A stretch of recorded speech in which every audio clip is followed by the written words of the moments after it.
मिल गया है। न्यायमूर्ति सूर्यकांत भारत के 53वें मुख्य न्यायाधीश बनाए गए हैं। राष्ट्रपति से जारी अधिसूचना के बाद में मौजूदा मुख्य न्यायाधीश डीवाई चंद्रचूड़ के उत्तराधिकारी के रूप में 24 नवंबर 2025 को पदभार संभालेंगे। हरियाणा के हिसार जिले से ताल्लुक रखने वाले जस्टिस सूर्यकांत अपनी सरल पृष्ठभूमि, संवैधानिक समझ और साथ ही साथ न्यायिक संतुलन के लिए जाने जाते हैं। उन्होंने अपने करियर की शुरुआत पंजाब हरियाणा हाई कोर्ट से की थी और बाद में हिमाचल प्रदेश हाई कोर्ट के मुख्य न्यायाधीश भी रहे। सुप्रीम कोर्ट में उन्होंने कई ऐतिहासिक फैसले जिसमें उन्होंने अहम भूमिका निभाई है। उनके कार्यकाल से न्यायपालिका में पारदर्शिता और साथ ही जन सरोकार से जुड़े फैसलों की उम्मीद जताई जा रही है। चलिए आपको बताते हैं कि आखिर जस्टिस सूर्यकांत कौन है। इनका जन्म 10 फरवरी 1962 को हरियाणा में हुआ था। हरियाणा के हिसार में हुआ था। तो वहीं 24 मई 2019 को सुप्रीम कोर्ट के न्यायाधीश बने। आपको बता दें कि 9 फरवरी 2027 तक यानी कि ये मुख्य न्यायाधीश रहेंगे। करीब 15 महीनों तक उनका कार्यकाल रहने वाला है और साथ ही साथ हिमाचल प्रदेश हाई कोर्ट के चीफ जस्टिस भी ये रहे हैं। वहां भी उन्होंने एज अ सर्विस की है। साथ ही साथ 5 अक्टूबर 2018 से लेकर 23 मई 2019 तक Punjab and Haryana high court के चीफ जस्टिस रहे और 2004 में इस हाई कोर्ट में जस्टिस बनाए गए थे। चलिए आपको बता दें कि जस्टिस सूर्यकांत के वो 4 चर्चित फैसले जिसने पूरे देश को सोचने पर मजबूर कर दिया था। तो आपको बता दें कि जस्टिस सूर्यकांत हमेशा अपने फैसलों से अभिव्यक्ति की आजादी और साथ ही साथ स्वतंत्रता का बचाव करते आए हैं। वहीं उन्होंने अभिव्यक्ति को लेकर सावधानी बरतने पर भी जोर दिया।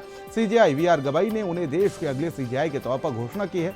चलिए आपको बताते हैं कि उनके 4 सबसे चर्चित फैसले। न्यायिक सेवा में जज के रूप में जस्टिस सूर्यकांत को 2 दशक से अधिक का अनुभव है। सुप्रीम कोर्ट में रहने के दौरान वे कई अहम फैसलों में बेंच का हिस्सा रहे और जस्टिस सूर्यकांत ने पंजाब में प्रधानमंत्री नरेंद्र मोदी की सुरक्षा में चूक के मामले में सुप्रीम कोर्ट के पूर्व जस्टिस इंदु मल्होत्रा की अगुवाई वाली 5 सदस्यीय कमेटी गठित की थी। जम्मू कश्मीर से आर्टिकल 370 को हटाने वाली बेंच का भी हिस्सा रहे। अब 4 फैसलों का जिक्र कर लेते हैं, जिसमें रणवीर इलाहाबादिया का जो मामला था जो चर्चा का विषय बना था। रणवीर इलाहाबादिया की जमानत याचिका पर सुनवाई करते हुए जस्टिस सूर्यकांत ने कड़ी आपत्ति जताई थी।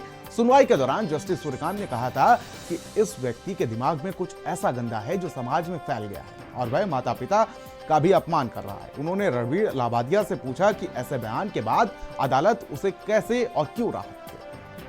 अगले फैसले की बात कर लेते हैं नुपुर शर्मा का मामला। इस मामले में भी जस्टिस सूर्यकांत ने कहा था कि सार्वजनिक पदों पर बैठे लोगों को अपने शब्दों के असर को समझना चाहिए, क्योंकि एक गलत बयान समाज में बड़ा विभाजन पैदा कर सकता है। नुपुर शर्मा को प्रॉफेट मोहम्मद के बारे में दिए गए बयान के बाद देश में उनके खिलाफ जगह जगह प्रदर्शन हो रहा था। जस्टिस सूर्यकांत ने इसे प्रदर्शनों की जिम्मेदारी नुपुर शर्मा को ठहराया था।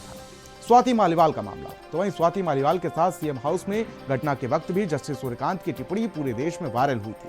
जस्टिस सूर्यकांत ने स्वाति मालीवाल के साथ हुए हादसे को लेकर कहा था कि ये सीएम हाउस या गुंडों का अड्डा है। जस्टिस सूर्यकांत ने आरोपी वैभव कुमार से पूछा कि क्या उसे एक महिला के साथ ऐसा करना चाहिए या नहीं करना चाहिए और ऐसा करने में उसे शर्म क्यों नहीं आई। मोहम्मद जुबैर का मामला। चौथा मामला जो है वो मोहम्मद जुबैर का मामला। मोहम्मद जुबैर से जुड़े मामलों में सुनवाई करते हुए सुप्रीम कोर्ट ने कहा था कि किसी नागरिक को अपने विचार व्यक्त करने से रोकना असंवैधानिक है। सोशल मीडिया पर उसे अपनी बात रखने से रोकना अभिव्यक्ति की स्वतंत्रता का उल्लंघन होगा। ये 4 मामले थे जो सबसे ज्यादा उनके करियर के चर्चित मामले हैं। और भारत 360 में